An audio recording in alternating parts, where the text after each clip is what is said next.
I'd like to thank Jackie very much for the opportunity to speak here today, because it's not often that grassroots people really get the opportunity to express their opinion on what's happening in their communities. Quite often it's intellectuals and intellectual bullies who are defining what it is that we as a people think. And so, yeah, once again, thanks Jackie. Thank you for this opportunity. I'd just like to reinstate that I'm not an academic gay. I'm not a historian. I'm not going to talk about the history of Redfern specifically or talk about specific sites. What I am going to talk about is what Redfern means to me and what it means to the community in which I engage with daily. Okay, so begins my speech. I've been asked today to speak about the significance of Redfern Waterloo from an Aboriginal perspective. In defending what I think Redfern represents to the Aboriginal community of Australia, I can and am proud to say that it is a national icon and has been for Aboriginal political resistance, self-determination and expression since the 1960s. I dare even say it's an international icon for black resistance and black urban resistance, because it's an autonomy, not so much legally, but in that it does reflect the reality of us in an urban centre and our attitudes towards further assimilating and the hypocrisy of, living smack bang in the middle of the Australian world. Many people from around the world have come to the block of Redfern Waterloo area, including famous artists, to pay their respects to Australia's first people and our continual struggle for liberation and our birthrights. And what is it that they see when they come to the block? They see the reality of past policies, of constantly being under-resourced, smack bang in the centre of the city, and they understand it as a reflection of their struggles within their own struggles within the Western paradigm. They see it as a denial of Australian government acknowledgement of our fundamental human rights and as evidence of political and social oppression. And in identifying with the black struggle in the urban environment, they see the need for an eventual subculture that arises out of these communities and shifts the evolution of mainstream totalitarianism, thank you very much, into something more real, something that can embrace its beauty and its independence. And in my time in Redfern, I've seen the likes of Lauryn Hill, the Fugees, Salt and Pepper, Jane, Arrested Development, Samuel L. Jackson, Naomi Campbell came down there, just to name a few. Before my time, Run DMC, Muhammad Ali came to Redfern to meet the people. So as you can see, it's known around the world and also around this country for what has grown out of there in terms of black movement.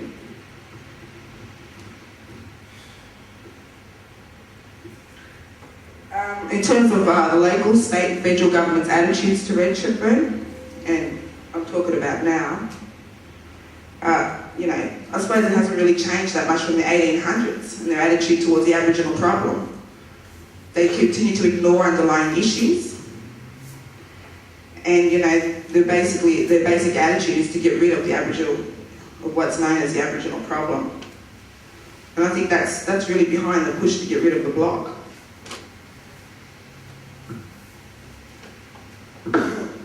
In my opinion, some of the greatest and most significant human rights achievements ever to come out of this country can be attributed to Aboriginal leaders within the 1960s and the Black Power movement in Redfern. Indeed, these achievements are ones that have changed the face of our nation, and this struggle of direct action, self-determination, and recognise self-determination. Sorry, I can't even read my writing. This kind of struggle of direct action and self-determination are recognised amongst young Aboriginal Australians today as nothing short of legendary. They're the stories that are told amongst us time and time again, because they reflect an era where time did not stand still with self-determination in this country. They are our political social inheritance, our legacy. And it's very important to point out this era in Australian social and political development. It was and remains the most effective era of establishing various human rights in this country, rights achieved imperatively as a result of real Aboriginal exploration within the contemporary, and therefore real free thinking. And that's been expressed by leaders past and present. In fact, in 1973, Nugget stated, the emergence of what might be called an Aboriginal intelligentsia is taking place in Redfern and other urban centres. It is a politically active intelligentsia, and I think they are the most interesting group to emerge from the political point of view in the whole of the Aboriginal community of Australia. And as I said before, it's a sentiment that both generations before and after relate, because that type of social, economic and political development, that type of movement based upon real human rights, has not been seen since. Perhaps that has to do, past and present, with seeing ourselves as a result of just existing within Australian infrastructure and policy. Because in my opinion, the greatest incarceration of blackfellas today is incarceration of the mind. And that's come from being institutionalised. It's come from being assimilated continuously. You know, I look around at the leaders today, and I think, at this point in history, democratic fascism is feeding off the carcass of black leadership in this country. You've got populist propaganda promoting ignorant and curved analysis of truth from the likes of Noel Pearson, Warren Mundine, and even this young Australian of the Year, Tanya Major. I mean, they're very dangerous people. People have fought long and hard to bring about the rights that our people now have in this day and age. We are not in a perfect state, you know. We are still fighting for our rights. So it's disturbing to see these people come up and I guess denounced by their attitudes and by their vision, the work that's been put into my people's freedom, or attempt to get freed. And the worst thing I can think of at the moment, let me take that back. The truth is, people only represent my new view, but they're promoted as a black ideal in this country because most of the time publishers just don't have the courage to print what the real black view is. And that is Australia's Aboriginal land. Always has been, and it always will be.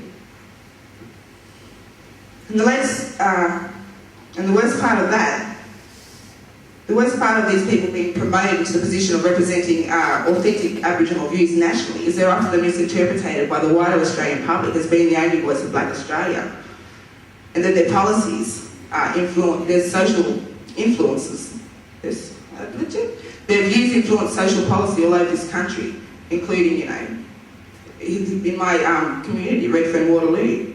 The latest example I can think of that is the idea to cut funding for Aboriginal housing companies and Aboriginal land councils under the banner of a hand up, not a hand out. How ridiculous is that notation? We have our people constantly shifted, geographically and otherwise, as a result of democratic voice. And I'm coming to the point, you know, after 200 years of bad decisions, poor treatment and poor policy, I'm coming to the point of thinking, doesn't democratic Australia really have the maturity to deal with this country's first people?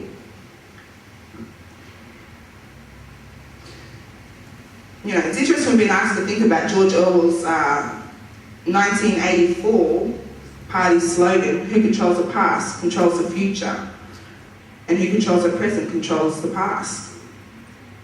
In my opinion, history will look back upon this era, the era of the Howard government, as a real death of Aboriginal self-determination in this country. It's a notation that I very much fear.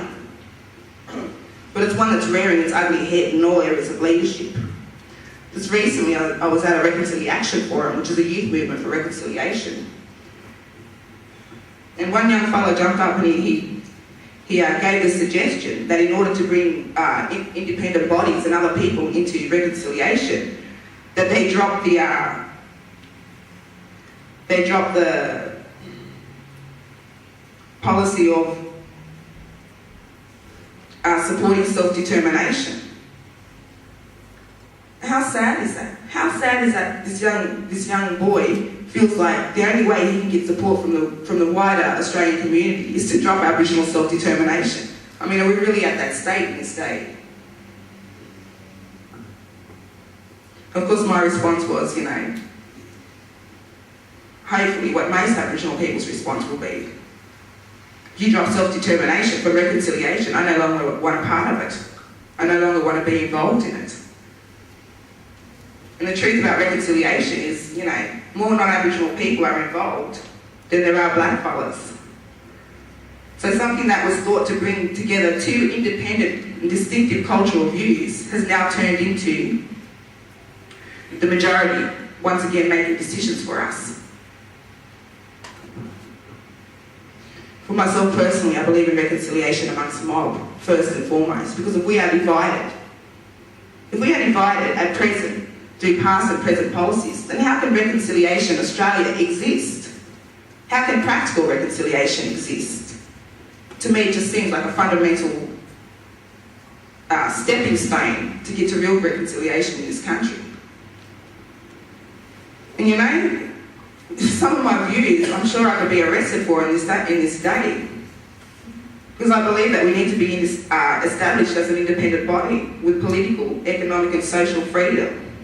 And this shouldn't be something we have to earn or compromise for or continuously beg for. They are our human rights as first people. And to suggest anything else really agrees with what I think are Darwinist ideals and racist ideals, that we are subhuman, because we are not. We are different, you know, true, but we're not less than human.